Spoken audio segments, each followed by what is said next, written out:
वरील हल्ल्याप्रकरणी आताची एक मोठी अपडेट समोर येते। आरोपी शहजादला 5 दिवसांची पोलीस कोठडी सुनावण्यात आली आहे। 29 जानेवारीपर्यंत आरोपीला पोलीस कोठडी ही सुनावण्यात आली आहे। भाग्यश्री प्रधान आमच्या प्रतिनिधी आपल्याला या संदर्भात सविस्तर माहिती देतील।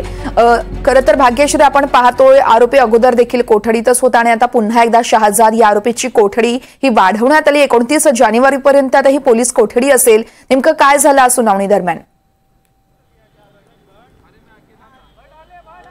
नक्कीच वर्षा, आधी आपण बघितलं असेल तर तो सातत्याने उडवाउडवीची उत्तरं देत असल्याचं पोलिसांनी आपल्याला माहिती दिली होती। त्यानुसार आज देखील पोलिसांनी न्यायमूर्तींसमोर हेच गोष्ट सांगितली की अजूनही सिम कार्ड जे आहे ते तो कधीपासून वापरतोय, ते त्याला नेमकं कोणी दिलं या संदर्भात तो कोणतीही माहिती द्यायला तयार नाहीये। या व्यतिरिक्त बऱ्याच वस्तू ज्या आहेत त्या त्याच्याकडनं जप्त जरी केलेल्या असल्या तरी जो दावा केला जातोय की सीसीटीव्ही मधला चेहरा आणि ह्याचा चेहरा वेगळा आहे, तर त्याचं देखील पुन्हा एकदा पोलिसांकडनं टेस्टिंग करण्यात येणार आहे। या व्यतिरिक्त अनेक गोष्टी ज्या आहेत त्या अजूनही त्याच्याकडनं उलगडायच्यात, तो अजूनही खरी उत्तरं देत नाही अशा पद्धतीचं जे आर्ग्युमेंट होतं ते पोलिसांकडनं करण्यात आलं।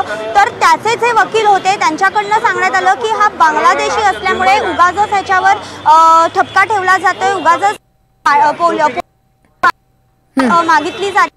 त्याचं महत्त्व आपण जर बघितलं असेल वर्षा, तर हा बांगलादेशी होताच। या व्यतिरिक्त त्याचे जे घरचे सांगतायत ते देखील एक महत्त्वाचं आहे की सीसीटीव्ही मध्ये चेहरा मॅच होत नाही असं त्याच्या वडिलांचा देखील दावा होता। तर ह्या सगळ्या गोष्टींना पुन्हा एकदा तपास करण्यासाठी न्यायमूर्तींनी पोलिसांना संधी दिलेली आहे आणि ही जी न्यायालयीन पोलीस कोठडी जी आहे त्याची ती दिवसांची कोठडी वाढवून दिलेली आहे। खरं तर पोलीस 7 दिवस मागत होते, मात्र कोठडी 5 दिवसांची वाढवून मिळाली।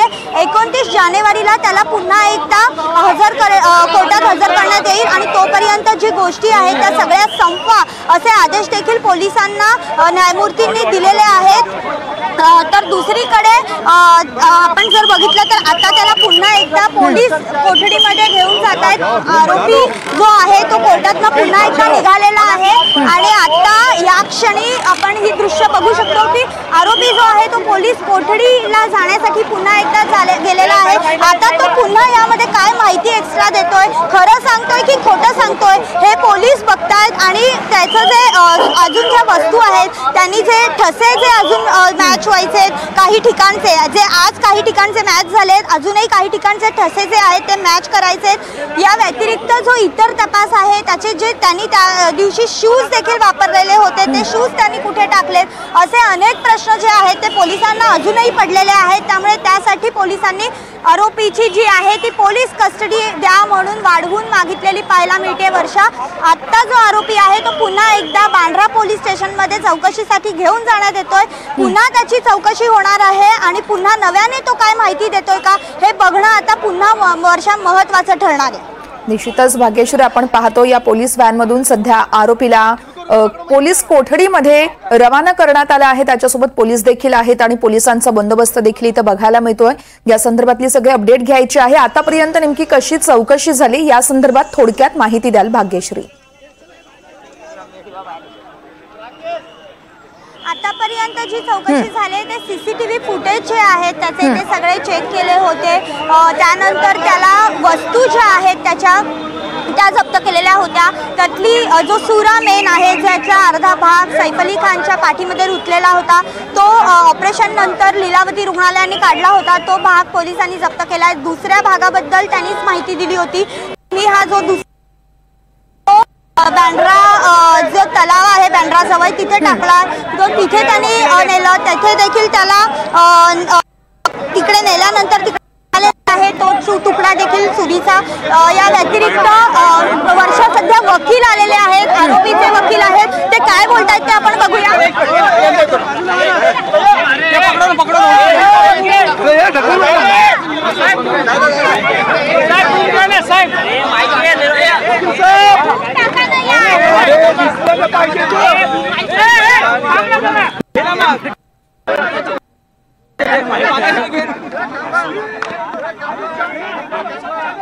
कैमरा नीट है।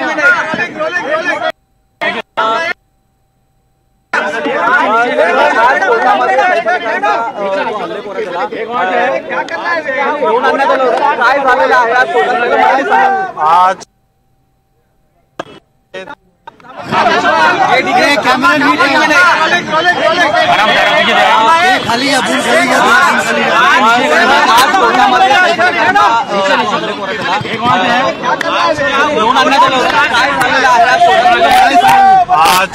आज जो टुडे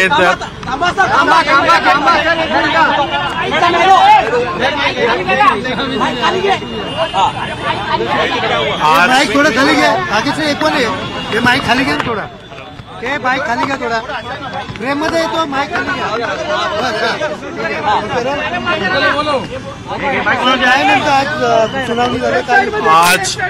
आज कोर्ट में पहली बात तो फर्स्ट रिमांड में सेक्शन बढ़ाने की बात की गई थी। 109 जो ऐड करने जा रहे थे पुलिस ने वो आज ऐड नहीं किया है।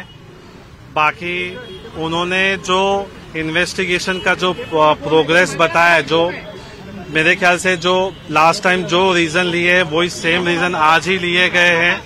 ऑलरेडी उन्होंने जो वेपन है वो रिकवर कर लिया गया है और उनके जो क्लोथ्स है वो भी रिकवर कर लिए गए और जो फॉरेंसिक को जो भेजना चाहिए था उनको उन्होंने वो सारी चीजें सेंड कर दी है। लेकिन जो इन्वेस्टिगेशन के पॉइंट ऑफ व्यू से जो पुलिस कस्टडी मिलनी चाहिए थी, आज कोई सफिशिएंट रीजन नहीं था पुलिस कस्टडी मिलने के लिए, क्योंकि ऑलरेडी मैंने एक पॉइंट रेज किया है कि वेपन रिकवर एक्यूज की presence is not required because if custody is when required when the accused need to be shown something, but already the investigation has been done by the police officer. Just because of the hype, the matter is so hype, it has been taken into the consideration by the court and it has given the 5 days police custody. Sir, सुनावणीच्या दरम्यान आहे ते बूट आणि SIM कार्डचा शोध घेण्यासाठी देखील police कोठडी मागण्यात आलेली आहे। बूट का जो बोला गया है वो गलत है, क्योंकि देखो when he was arrested that time the police had visited to his house and already the search has been done. During that search entire clothes and every belongings of the accused had been seized and the accused was taken into the interrogation and that time the everything has been seized. Now SIM card बद्दलही विचारलं गेलं, SIM card बद्दल तो माहिती देत नाही असं सांगितलं, नेमकं काय?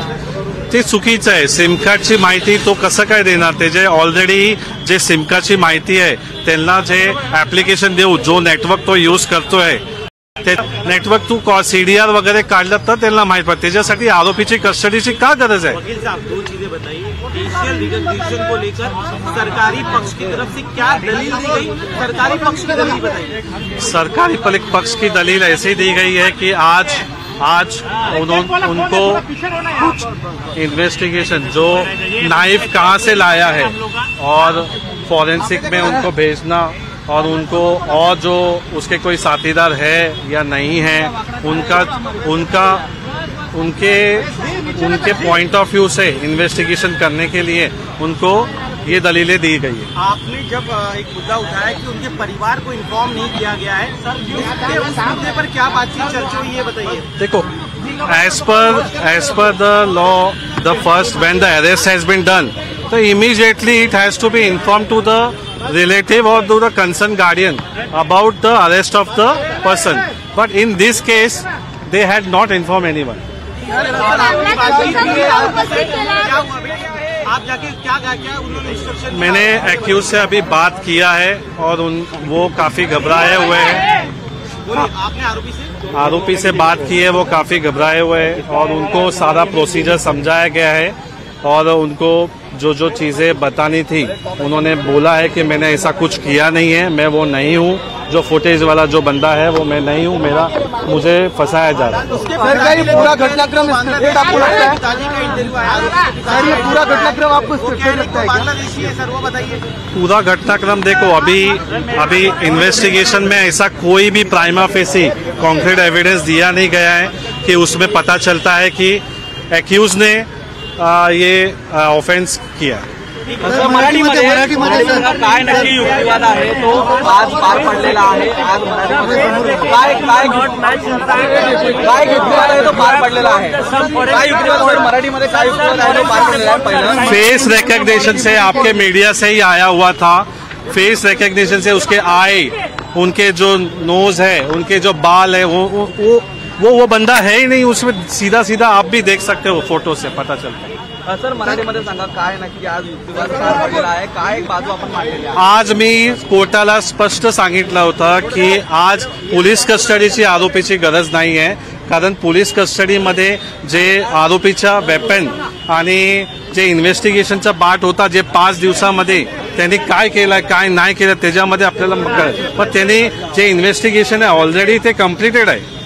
नक्कीच. परंतु या ठिकाणी सिम कार्ड असेल, बूट असेल, या संदर्भात देखील तपासणी करायची. त्यामुळे पोलिसांनी कोठडी मागितली. आता तो बूट आहे, तो ज्वेलरी तर नाहीये. बूट तर कोण लपवून शकत नाही ना. घरच्यांनाही कळवलं नाही तुम्ही युक्तिवाद केलेला, त्याच्याबद्दल काय सांगा. घरच्यांना कळवलं, फॅमिली मेंबरला सांगण्यात आलेलं नाही असं देखील युक्तिवाद. येस.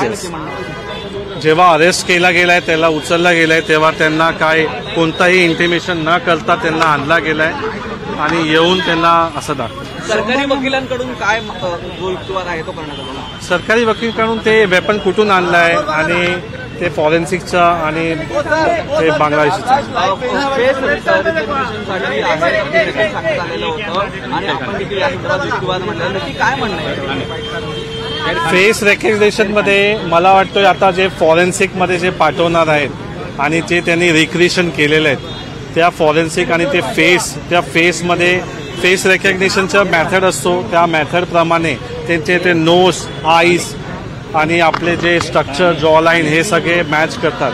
त्या मॅचवरून आपल्याला कळेल की तो आरोपी. कारण एकच सीसीटीव्ही फुटेज आहे 6व्या माळ्यावरचा. बाकी एंटायर बिल्डिंगमध्ये कुठेच सीसीटीव्ही फुटेज नाही आहे. हे अचंबाची गोष्ट आहे.